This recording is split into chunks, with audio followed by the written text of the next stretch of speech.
Welcome back to the main event, everybody. It is AEW Double or Nothing this weekend. We are making some predictions in this video, and if you have not seen the predictions for Night of Champions, which happens to be the day before, please go to the video in the description. Let me know your predictions, and also join me for the live stream that is happening on Saturday during the show. Speaking of live streams, I will also be doing live reactions to Double or Nothing, so you can join me on this YouTube channel, and we've got 9 matches on this card, so let's get straight into them. First of all, we have got a ladder match for the TNT title as Wardlow takes on Christian Cage. For once, I'm starting with one that I feel is quite hard to call. I say it's hard to call because Wardlow never really has a long and fruitful title reign. It always seems to start and then it ends. That's why he's a 3-time TNT champion right now. And this being a ladder match that also has Christian Cage in the match, I would not be surprised if it heads over there. I also feel like this plays in with Jungle Boy a lot because he said he would win a singles title this year, and I fully believe he will. It just won't be the world title. I think it'll be the TNT title and he'll beat Christian Cage for it to kind of conclude their story. But shock and horror,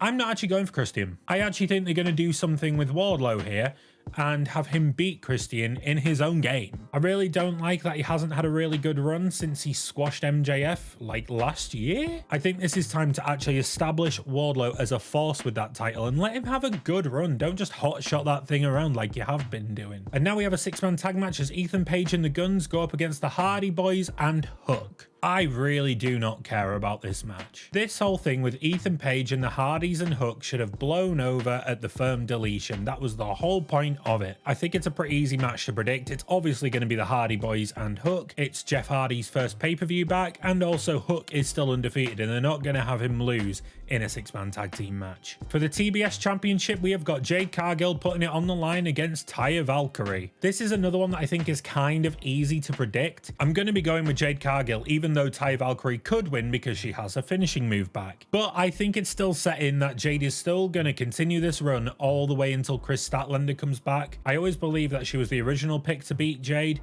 and I still think that. Don't get me wrong, I love Taya Valkyrie. I think she's phenomenal, but this just is not her time for a title. She's only really just come into the company. I think they're only really running this back because obviously the last match was obviously Taya can't use her finisher, and this time she can, but Jade will ultimately get the win. Next, the Blackjack Battle Royal, where 21 men will compete over Orange Cassidy's International Championship. Out of these 21 men, we only actually know 5, which is Orange Cassidy, QT Marshall, Powerhouse Hobbs, Aaron Solo, and Ricky Starks. So out of them 5, that's where my prediction would come in, and I'm obviously going to go for Orange Cassidy. He's had 22 defenses so far with that title, and I don't think he's going to be losing it in a battle royal. It makes more sense to do it in a one-on-one match. There is some curveballs, like I could see Ricky Starks. To be honest, I could see Jay White winning it if he enters the match because, you know, we can use it to build Ricky and Jay's rivalry. Plus, Jay White with a title is just gold, how he goes to any lengths to try and keep it around him. But on the basis of his title reign cannot end in a battle royal, I will be going for Orange Cassidy to retain. FTR will be putting their tag team championships on the line against Jeff Jarrett and Jay Lethal with Mark Briscoe as the special guest referee.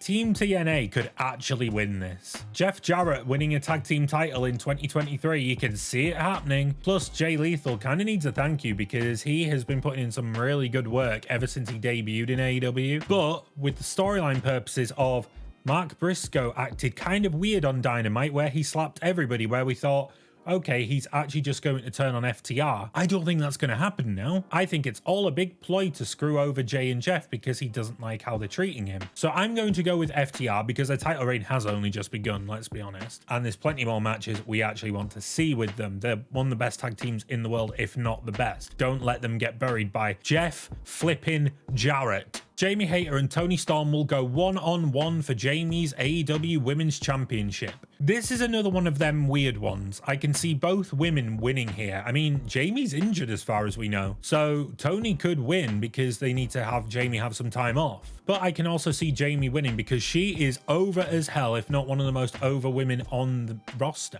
And we're closing up on All In right now, and Jamie going into London as the women's champion in a title match would be massive. I kind of want to see that match being Jamie and Britt Baker as well. But there is a lot of people in play in this. Obviously, Toni Storm has the Outcasts, Saraya and Ruby Soho, but Jamie does have Britt and Hikaru Shida on her side, plus like pretty much the entire AEW women's roster. I think I'm going to go for Jamie Hayter, but like I say, Toni Storm winning would not shock me in the slightest. It would actually give her a run as the women's champion instead of being an interim that got made an actual champion after she'd lost the title. Next, in an unsanctioned match, we have Adam Cole versus Chris Jericho, and Sabu happens to be there as well as a special enforcer. Well, this match grew drastically, didn't it? At first, it was just an unsanctioned match between Adam Cole and Chris Jericho, and now you've got Sabu involved. Why? This is another one of them matches that has been picking my brain for a good while. I mean, Adam Cole winning, great idea, blow the rivalry off quickly. Chris Jericho winning, understandable as well by shenanigans, and you know, you keep Jericho's credibility because he's been losing quite a lot in big rivalry matches. But obviously we're getting Collision starting soon and there's going to be a roster split. We don't know where everybody's going to go, so maybe this will blow off the rivalry already so they can both go and do respective other things. So on that matter, I am going to pick Adam Cole, baby, because I really like Adam Cole. He's really good, isn't he?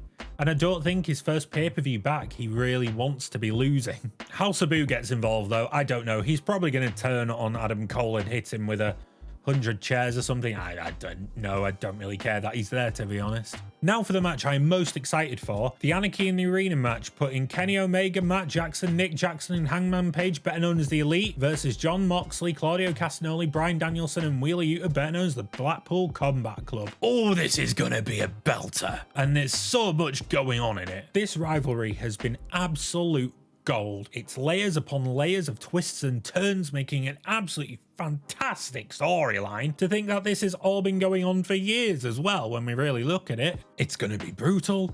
It's going to be violent. It's going to be very technical in places, I can imagine. There's going to be lots of flippy stuff as well. This match, I can't wait. It's blatantly not the end of the rivalry. This is the first time they're properly going up against each other. Plus, I can imagine Blood and Guts is coming very, very soon. So I'm actually going to go for the Blackpool Combat Club here. And it's not going to be like clean. There's going to be shenanigans. Those shenanigans are caused by Takeshita and Don Callis. Takeshita is going to come out, look like he's about to help the Elite, and he's going to turn on the Elite, obviously because of Don Callis' alliance with him. But then I think this would lead to Blood and Guts, where we get the 5-on-5, and obviously the fifth member of the Elite would be Kota Ibushi, because he's like wandering around all of America looking for matches right now. But regardless the outcome, this is going to be one to watch. The Anarchy in the Arena match last year was awesome, and looking at the names that are in this match,